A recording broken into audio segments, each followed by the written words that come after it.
we're going to take this conversation into something that was in the group the other day. And we talked about this. Yep. And it's like Triple H gets his own cover, his own Photoshopped cover. Okay. And it's like people were debating here. Was Triple H a huge part of the Attitude Era? Now, before I go into a soliloquy, as Dusty would say, okay, I'm gonna let you take your spiel. Was Triple H a big part of the Attitude Era, in your opinion?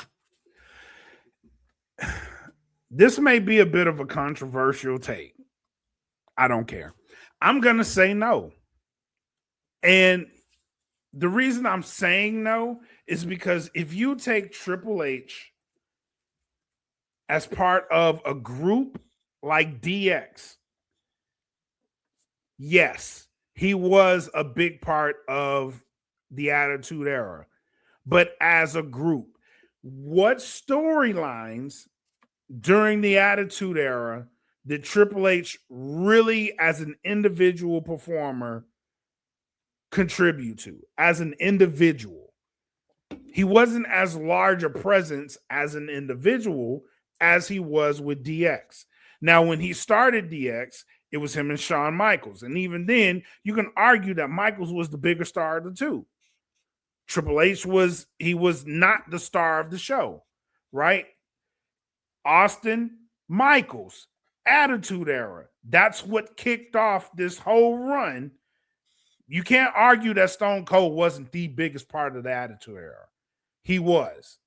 But right. Austin, Michaels at WrestleMania with Mike Tyson is one of the biggest moments of the Attitude Era. Right. So you can argue once he put DX together, he was picking up the pieces. But was he the star of the show? They kind of shared that responsibility. It's like the Bullet Club with AJ Styles. They were all stars. Yeah, you could point to that guy as being the kind of de facto leader, but they all shared that star responsibility. So you had Road Dogg and Jesse James. You had X-Pac. You had China. These guys were over. They were over massively. Was Triple H the bigger star of the show then? You can't even argue that. Because at different points in that faction's history, you could argue China was a big deal. You could argue X-Pac was a big deal. You could argue the New Age Outlaws were a big deal. And towards the tail end of the Attitude Era is when Triple H started to gain traction as a main event star.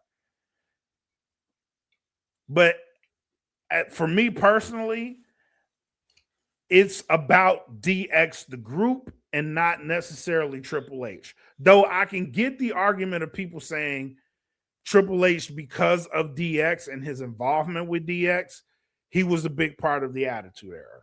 You can argue that for a lot of people in groups at that time, though, if that's the case. So that's just my point. So what say you? Well, so looking back on his career, I'm going to have to agree. Like, when I think about Triple H and his contributions to the Attitude Era, I mean, dude, you were a part of a faction. You were a part of two iterations of the faction. You had the first one with Rick Rude, China, Shawn Michaels, and yourself.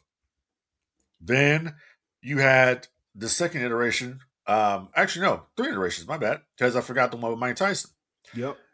So you took over the reins after WrestleMania 14. You bring out X-Pac, China, then the Outlaws join. Okay, that was fun stuff. That was good TV when they were going down there to WCW and all that stuff. Okay, now other than that, can I point to something that Triple H did storyline wise that made him the biggest star in the company? No, you were a part of a big angle, the McMahon Helmsley era faction. But guess what? That came at a time when Stone Cold Steve Austin wasn't there.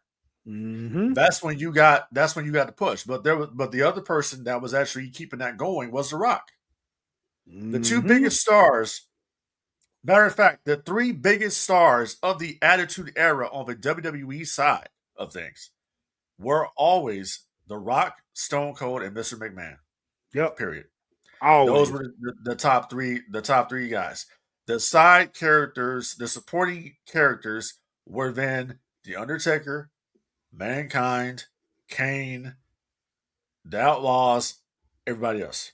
And Triple H, you in the category of everybody else. Because you got the strap, at SummerSlam 99, or excuse me, the night after SummerSlam 99 is when you got the strap, you beat Mankind because Austin didn't want to do the job for you. You move on after that. By the time Triple H really started, like you said, gaining traction and started really, coming to his own as the main eventer, the Attitude Era was over. We were going into, the ending of WCW. Yep. And he would have that run a little bit with Austin. Yep. As the two-man power trip. Yep. And he got injured, came back, had a little run, turned heel again.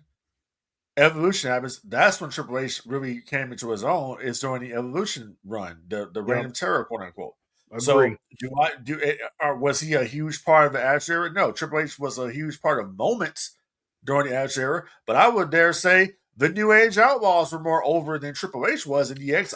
I would agree with that. Raws. I've seen plenty of Monday Night Raws where people would come with big ass signs that said, "Ladies and gentlemen, boys and girls, children of all ages, D-Generation X probably brings to you its WWF Tag Team Champions of the World." They would have this big ass sign with the whole saying up there. You didn't see anybody bringing a big ass sign with that for Triple H or any of his saying of "I'm the game." You didn't see that. You damn sure don't see anybody bringing signs talking about, "Did you enjoy the show?" You don't see that shit.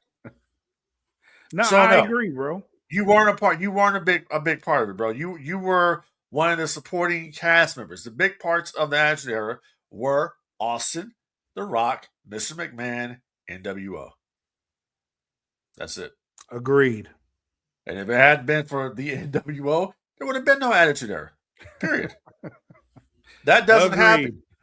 That don't happen because Vince doesn't have a reason for it to happen. Agreed. Very much agree.